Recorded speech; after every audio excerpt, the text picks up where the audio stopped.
இதுதான் அவங்க யூஸ் பண்ண கத்தி. மிளகா போட்டிருக்காங்க, வளையல் இருக்கு, எல்லாமே இருக்கு. எடுங்க எடுங்க எடுங்க அக்கா, எடுங்க எடுங்க எடுங்க, நல்லா எடுங்க எடுங்க.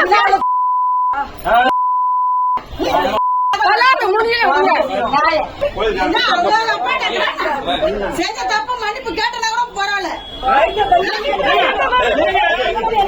இப்போ நடிக்கிறாங்க, நல்லா நடிக்கிறாங்க.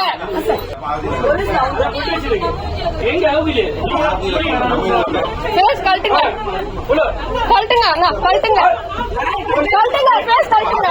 நான் ஆத்மீக பேஸ் கழட்டுங்க. இவங்க தான் வந்து நகைய தேடி இருக்காங்க. எல்லாரும் நல்லா பாத்துக்கோங்க. இருக்காங்க, மிளகா போட்டிருக்காங்க. எல்லாரும் நல்லா பாத்துக்கோங்க. இவங்க யாருமே கடையில பாத்துக்கோங்க. எல்லாரும் பேஸ் நல்லா பாத்துக்கோங்க. சென்னை திருவொற்றியூரில் உள்ள நகை கடையில் பர்தா அணிந்து வந்த ஜெயசித்ரா என்ற பெண் கடை உரிமையாளரிடம் கத்தியை காட்டி மிரட்டிய நிலையில் அவரை கடையில் இருந்தவர்கள் மடக்கி பிடித்து போலீசில் ஒப்படைத்தனர்.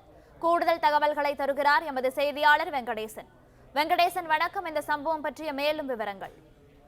வணக்கம். சென்னை திருவொற்றியூரில் நகைக்கடையில் 5 சவரன் நகை வாங்குவது போல பர்தா அணிந்து வந்த பெண் நீண்ட நேரமாக பேச்சு கொடுத்து பாவலா காட்டி கத்தியை காட்டி மிரட்டி நகைக்கடை உரிமையாளரை தாக்க முயற்சி செய்த சம்பவம் பெரும் பரபரப்பு ஏற்படுத்தியிருக்கிறது.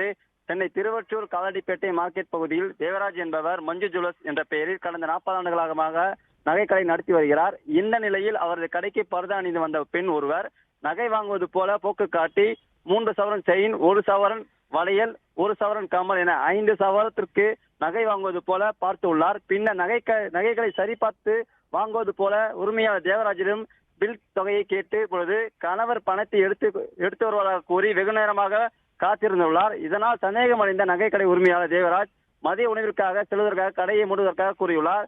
இதனையடுத்து சட்டென்று கையில் வைத்திருந்த பேனாக்கத்தை எடுத்து தேவராஜை அந்த பெண் மிரட்டியுள்ளார். உடனடியாக சுதாரித்துக் கொண்ட தேவராஜின் மற்றும் அவருடைய மனைவி, மகள் ஆகிய 3 பேரும் அந்த பெண்ணை மடக்கி பிடித்த போது தப்பித்து பையில் இருந்த மிளகாய் பொடியை தூவி தப்பிக்க முயன்றுள்ளார்.